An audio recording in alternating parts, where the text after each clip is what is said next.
Greetings, my name is David Gann. I'm the CEO of D&Y Laboratories, and I'm here to give you a little understanding today of our work, which we call double helix water. And my partner and I, Shu-Yen Lo, have been working on this for about 15 years, and this is just a little presentation to give you some ideas of an understanding of what this technology is and what it can do. Our book is called Double Helix Water, and this is a composite of our work over the last 15 years. The first part of the book is very simple. It's a layman's read. There's no scientific terms in the first part of the book. The second part of the book is specifically scientific papers that we've published over the last 15 years. So we believe this is a fundamental scientific discovery. And as the transistor changed the face of society and sort of brought us the age of computers, we feel that this particular discovery into a simple, clean water particle that is highly charged can significantly change industrial and biological processes. I've been more the engineer, whereas Yen's been the thinker. Yen has a very technical background. His professor was a man named Nambu out of University of Chicago. He received the Nobel Prize in Physics in 2008. Yen was part of his theory group, did his PhD under Nambu. Now, you'll see also that Yen has a long history. His first 20 years of his life, he was involved in particle physics research in the national laboratories throughout the world, not only here in the U.S., but throughout the world. And he was in continual discussions here. He's with C.N. Yang, who's another Nobel Prize winning physicist.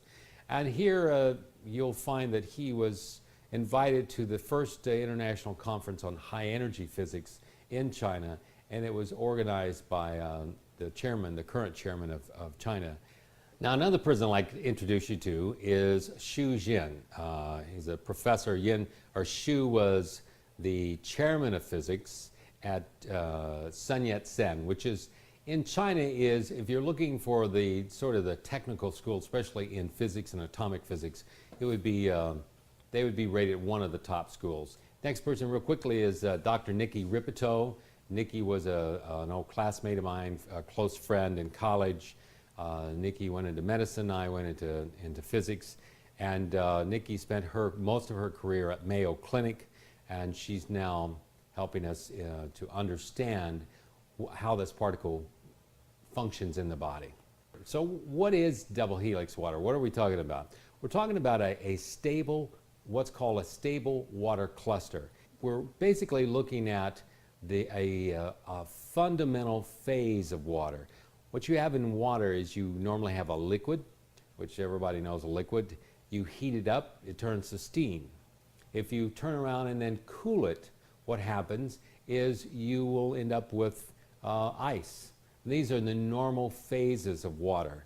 But is there another phase? What we have found is that there is a solid phase which has to do not with temperature, but with pressure. And certain types of circumstances in ultra pure water, you can actually make a particle. And a particle, what I mean by a particle I mean simply, it's like if you're walking around the beach and you look down and you see a piece of sand and you pick up one tiny piece of that sand, you're basically picking up a particle. The particles we're talking about are much, much smaller, thousands of times smaller than a particle of sand. But in essence, it is a solid particle. Now, people say, well, how can you know this is true? Or how did you find this? Well, basically how you found it, we originally found it, if Yen was here, he'd say, well, you have to calculate it. And he'd say, well, what do you mean? All of a sudden you're going to calculate this particle into existence? No, you're going to calculate something to be able to discover if there's a particle there. So the first thing you do when you're going to calculate something or try to find something in physics, you've got to come up with, something that you can calculate. Now if we look now at what I call the principles of life, you have a body. Inside this body, I have sort of digestive systems, I've got nervous systems, there's different kinds of systems. Those systems are made of organs, and those organs are made of tissues. And then those tissues are made of cells, and those cells are made of molecules, and the molecules are made of atoms. The atoms are made with electrons, and eventually with like a smaller particle from an atom would be an ion. So when you're trying to calculate something, you have to come up with really a number. In quantum physics, the most senior factor is a number. Now, for instance, we all know if you had lunch today with your friends, you could say, well, how many were there? You could also say, well, an important thing was, how much did I eat? How many hamburgers? How many hot dogs? You're fixing. Anything in life has to do with a number. And so if you're talking about life principles, you're talking in numbers of, one, you have a body. Okay, well, so that's one body. But the body doesn't function as a body. It functions as trillions of cells, potentially hundreds of trillions of cells. So that's a big number to calculate. So we don't really want to use that number. Well, let's get underneath that. Well, the next thing would be the system. Well, we have digestive systems and nervous systems and bone and tissue. These things are also made up of cells and literally trillions of cells to billions of cells. So the thing is, you keep going down. Tissues, we're still millions and billions of cells. Cells, down below that, even, still even more. Molecules, now the number's gone up bigger. Atoms, now it's gone to tens or hundreds of trillions. So, and electrons are many more. So how do you calculate something like that? What you do is what Jens decided to do was he would do it very simply. He would look at ions. Like if I have some salt here, and I've got table salt. And table salt is made up of sodium and chloride. But when I put it in water, it comes apart, and it becomes sodium and chloride ions. And so getting down to something that's simple that you can calculate was the first step of this process. This is 15 years ago, 15, 16 years ago. We stumbled over this.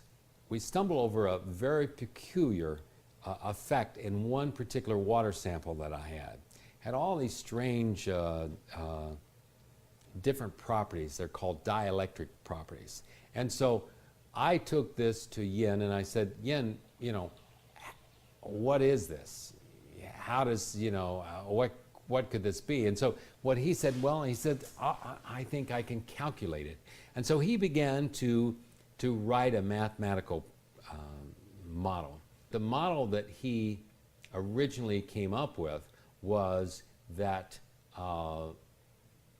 something, if you put something like salt in water and continue to dilute it, he could calculate what would happen eventually, what would happen to the electrical pressures of sodium, like in chloride. And so that first mathematical model was published in a paper in 1995, or 1996 is when it was published. And that paper basically gave the first fundamentals of why this particle forms in water. We're talking about a phase of water. Again, what is a phase? A phase is not liquid. This phase is not liquid. This phase is not ice. This phase is not steam. This is a separate phase. It is a solid particle that is found in ultra pure water.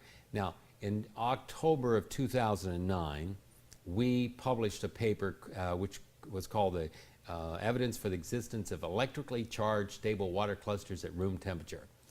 Shu, Jin, and myself, we spent about 4 or 5 months in the lab here in Missouri, and we formed enough of these particles to where you could actually see them. And you can look at them and go, wow, and you could see them actually without a microscope. And then we published a paper, and the paper was published in the International Journal of Physics called Physics Letters.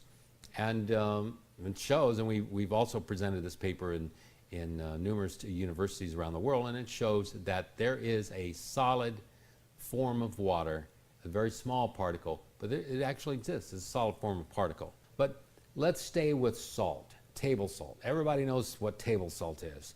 But table salt is called sodium chloride. It's NaCl. Now, here's a picture of table salt. Now, this is taken with a microscope, and you'll see that they're little cubical shapes. Now, this has been diluted. This particular table salt's been diluted by about 1,000 times. But you notice that I dilute it in water 1,000 times, it still looks like a cubical piece of salt. So now, if I take that same table salt, though, and dilute it 1,000,000 times, all of a sudden you look at this picture, you see a different look. The cubic shape is gone because, one, I've diluted the salt to where there is no salt to find. But what has taken its place is what we call a stable water cluster. Now in this picture, if you make it with salt, it's going to look something like cauliflower. And if you look at this picture, you're going to say, well, is there a lot of salt in this thing? No, you couldn't find any salt in here. Well, what's all this stuff? It looks like snow or ice. These are stable water clusters. The water has turned into a solid particle. And to tell you a little more about how this stable water cluster forms, but for instance, if you evaporate this onto a slide, you'll see that there's a particular pattern that forms. And that pattern forms because of really how hydrogen and oxygen bonds together. It's always going to bond at a particular angle. So is this different from water? Yes, it is different from water. In a sense, it is solid water. It is not a liquid phase water. Is it still H2O? Absolutely. Is it really harmful? Absolutely not. If water is harmful, this is going to be harmful, but water is not harmful. It is a water particle.